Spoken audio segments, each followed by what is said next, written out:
Welcome back to Learn PHP on Code Academy. We're in the Intro to Built-in PHP Functions section. This is Introduction. If you've been paying attention so far, you might have picked up a theme in programming: shortcuts.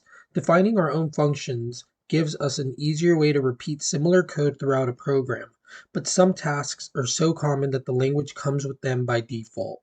PHP comes with a number of built-in functions. These functions, also known as internal functions, can be invoked without writing them ourselves. In this lesson, we'll explore some useful built-in functions and empower you to discover new built-in functions yourself. This will quickly become an essential part of your developer toolkit. Let's get started.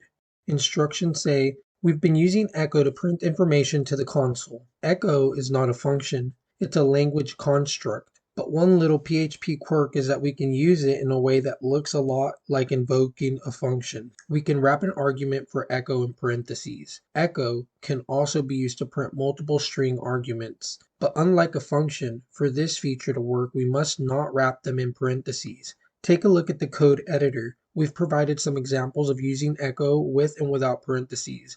If you'd like, uncomment the broken code to see the error it causes. Let's zoom out and look at that. So here we have echo and the string this works, and here we have it without parentheses. And here we're printing multiple string arguments. Let's run it. And all this prints out. This works, this also works, but does this? It does. Let's uncomment the broken code. And this should give us an error.